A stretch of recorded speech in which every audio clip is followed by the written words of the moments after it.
ઓય એ જાડિયા છીચકારા કેમ બોલાવસ? કેટલું ઉપર જાવું છે હવે? આવો ને નીચે. એ નથી આવો, થાય કર લે.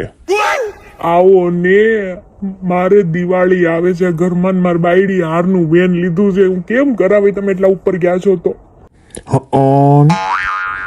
જો તમે નહીં આવો ને તો મારી સામે છે ને તમારું માન હાવ ઘટી જાય, અને મારી બાયડી સામે મારું માન ઘટી જાય. ચા ને ખોટા, પેલા નીચે તો ત્યારે ક્યાં માન હતું? તમે ઘરેણા કરાવીને બેંકમાં મૂકી આવતા અને ઠક્કરનગરના બગસરાના પહેરતા. પણ હું કરવું, સમાજના રીત રિવાજ પ્રમાણે ઢગલો ઘરેણા કરાવવા પડે, લોનું લઈને પછી લોનું ભરવા પૈસા ક્યાંથી કાઢવા, એટલે બેંકમાં જ પાછા મૂકવા પડે ને. જો તમે નહીં આવો ને તો ફરીથી અમે છે ને ચાંદીનો હાર કરાવી લેવું. એ જાડિયા, ચાંદી મારી બેન છો, એને ઉપર લઈ આવાય. એને નીચે રહેવા દો, નકર બધા શું કરશે? થાય કરી લ્યો. પાક્કું નથી આવવાનું ને તમારે નીચે? એ નહીં, તમે તારે પહેરી લેશું ઠક્કરનગરના બગસરાના. હવે હાલવા મળને મગજમારી કરતો હવાર હવારમાં.